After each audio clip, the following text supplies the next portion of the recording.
There's a place I know for certain I will someday see, when I lay down my burden and look on Galilee, way beyond the surly bonds of earth and hate and war, on a far celestial shore. Hi, this is Chuck. And this is Karen. And this is our show, What If It Really Works? And this is a really special moment. And we're going to share with you two people and others that work with them who are creating a magnificent experience here in the hills of Central Texas. Karen, tell them a little bit. Well, the people that we're going to interview today are Pastor Willie Monnets Sr. and his wife, Minister Claudette Monnets. And they came here as evacuees from Katrina. So they didn't just come by themselves, folks. They brought their entire congregation with them. So they had a caravan of 40 cars that traveled this journey with them. And we're looking forward today to hearing a little bit more about the journey. And we have seen the fruits of their labors. We're sitting in one of the buildings that is now theirs. And we just want to share that with you today.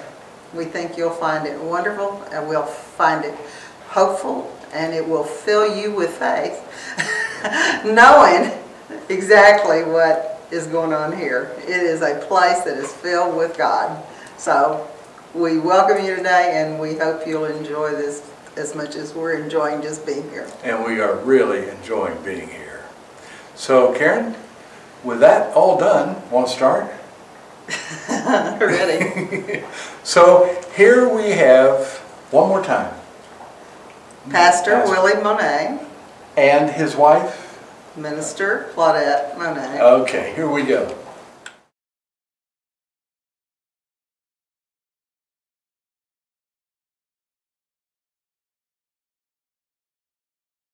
We're very happy that you invited us into your space, because we've had the experience of feeling the Spirit in this church community that you have. So today we just want to share it with the rest of the world that we have access to. And we were so touched by your story. And I'll let you tell the story so you can tell a little bit about the book. It's called Mount Up. We'll take a separate picture of it and have it put available so people can know how to order it from you. Okay, that's fine. I would like to start and try to set up to where we are now. About almost 24 years ago, me and Pastor met. And when we met, I had 4 girls, he had 4 boys. And he had already known that he had been called to ministry, called to preach. So he had ministered to men, had been ministering to men for years, you know, through Bible study and stuff like that. So when I came in, it's when the whole thing actually started. God started putting it all together. And we started off in a church helping another pastor in their church, and my husband was doing the men's Bible study. I was doing the children. But the vision that God gave to my husband was about men, calling all men. That men would come in, lifting their hands, praying to the Lord, and their families would follow. Of course, we had no vision at all that it would turn into an actual ministry. So we stayed there about 7 years, huh, baby? Yes. And then in the 7th year, God called my husband out and gave him the name of the ministry, Smoking for Jesus Ministry.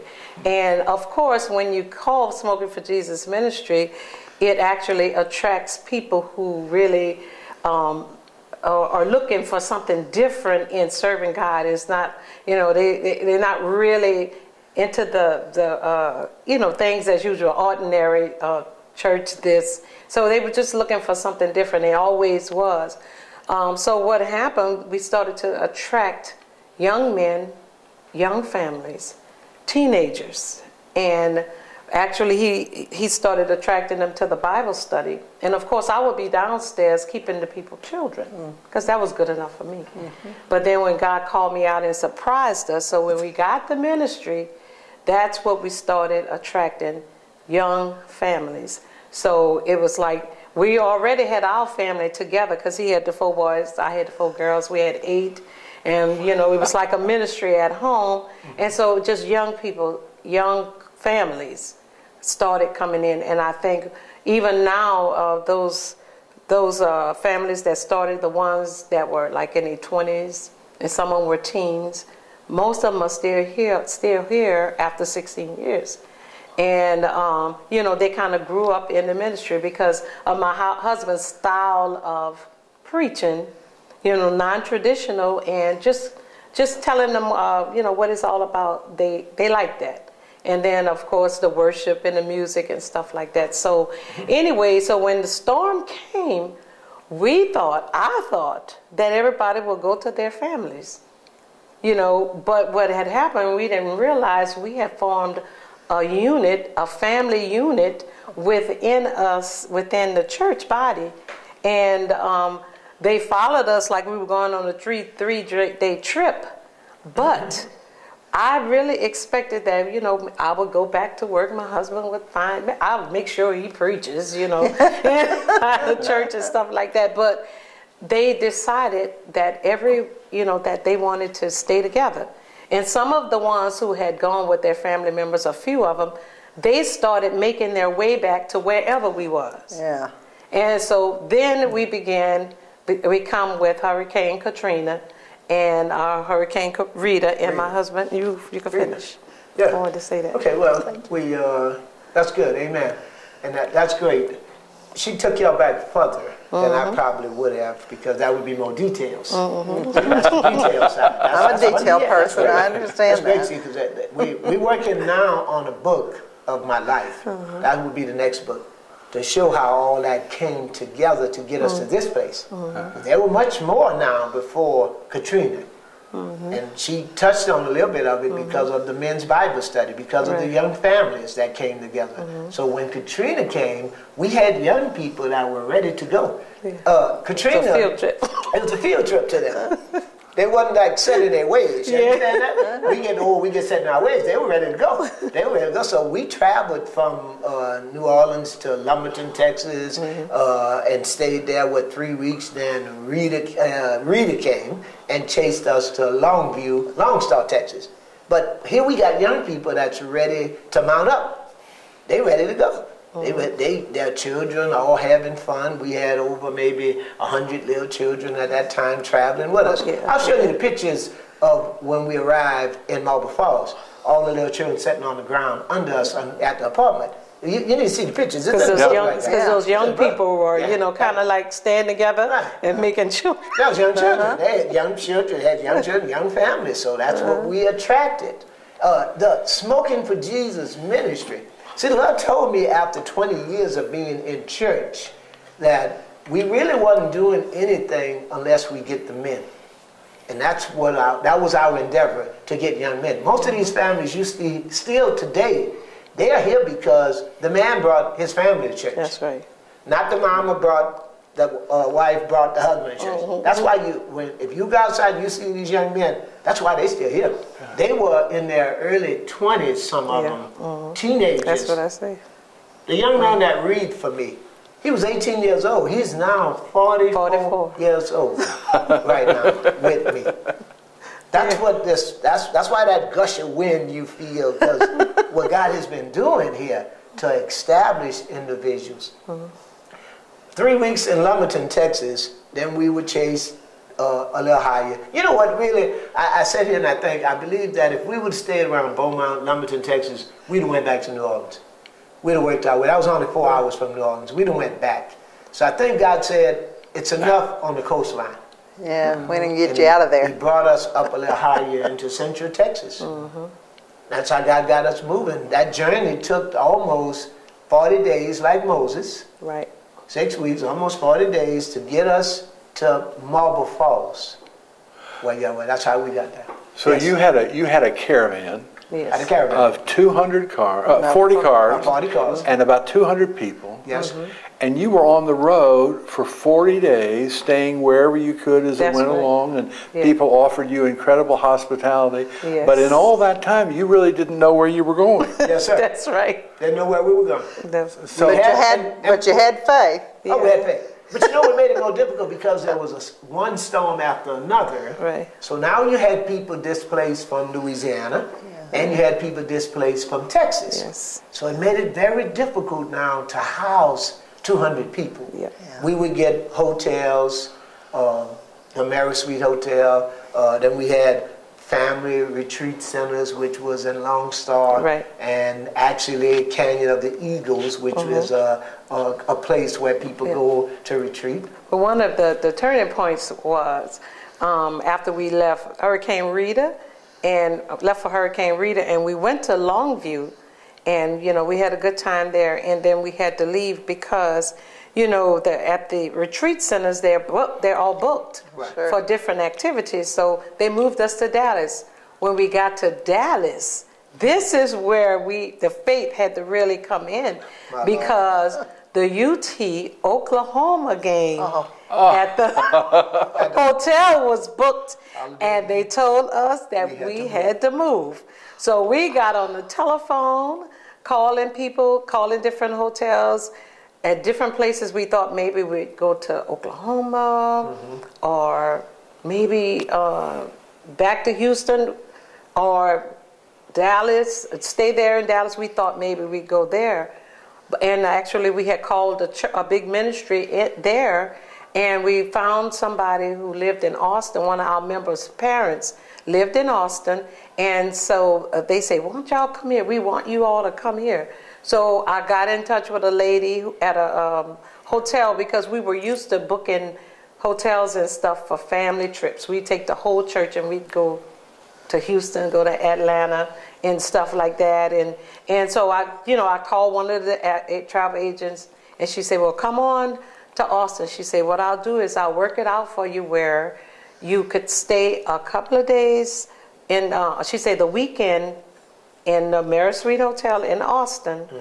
She said, but during the week, it's all booked for conferences and stuff. So we'll send you to the Canyon of the Eagles. And so, of course, Which is in Burnett County. So, Okay, and then that's how after we she got said, this then one. what you could do is come back here on the weekend. And we'll come back on the weekend. Yeah. When we get to the Canyon, Yeah. Eagles, I think we stayed a week or so with all the children now. Yeah. Oh, they were having fun. They were having fun. They just had all in the woods and fishing, and they just having fun. And you were worn out, We weren't didn't you? go out trying to figure out where we was going to live. Yeah. They didn't have a clue. Somebody worked up there in the Canyon Eagles knew about the vacancy in Marble Falls, that these apartments were built brand new. Nobody never stayed in them. 3-bedroom, 2-bedroom, 1-bedroom for the single people. We came down to look at them, and it was, they had over 80 vacancies or more. We had 52 families. Everybody moved right down the street. Swimming pool, they had playground for the children. They were so elated.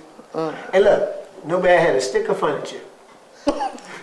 Had one piece of furniture to put in the place. But they were just so excited that they were willing to sleep on air mattresses. Yeah, that's what They had air mattresses good they was air running mattresses. around with, because that's how they traveled, and they were all, because everybody just said, wow, we just so excited to be able to stay in the place. Yeah. Guess what? The community in Marble Falls and around, they had a drop-off area where people started bringing furniture. And everything. Good furniture. I'm not talking about just good furniture. The mattress, the base frame, brand new stuff. We needed everything. Yeah, washer, dryer, Washer, dryer, dishes, dishes, all kinds of sheets. Everything we needed. Everything we needed. Amazing. And every day somebody would bring something, and then the more needed people, we would give it to the ones that needed, that had more children, and they needed certain things. So till they had enough. Everybody had their houses full with tables, chairs, what have you, to be able to live. And we did have a few older people, like, some of our parents and stuff. We had one lady, she was an attorney, and she was in stage 4 cancer. Yeah. And then just before Hurricane Rita came, because I'm taking you back a little bit, Yeah. just before Hurricane Rita came, I think that Wednesday before, because we left that Friday, we buried her. Right. And, you know, so that was a hard thing for us, and then having to leave like that too. But we also bought my parents, my mother and stepfather. My mother is the one that does the bread pudding and the chocolate cake at the. But she was so happy. She was just like one of the children, because you know her husband didn't like, was at the age he didn't like to go in many places, no vacation much. So she was on a vacation. And she fished the whole time. She fished the whole 40 days, looked like to me. She enjoyed herself tremendously. Yeah. You know, the book tells the details a little bit more about Sister Catherine that died in Lumberton, Texas. Right.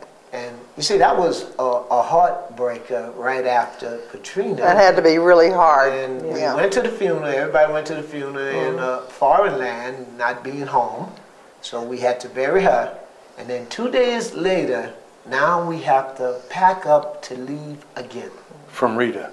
For Rita. Yeah, for Rita. Because we'd already done Katrina. And then we had the funeral in between. Wow. And then we had to get ready. We did not leave for Rita from Lumberton, Texas until 12:30 midnight. And we were still praying, Lord, you got to turn this stone. We just can't go through this again. And I could still see the lights when we all lined up in the caravan at 12:30 trying to get everybody together to pull out.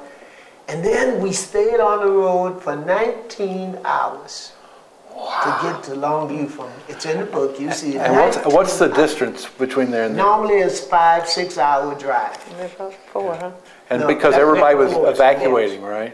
Yeah. I'm sorry? Because everybody was Because evacuating? everybody was still evacuating. Yeah, it took 19 hours. Yeah, so it took 19 hours. Normally it wouldn't take but about 5 hours to make that journey from that. And it took 19 hours.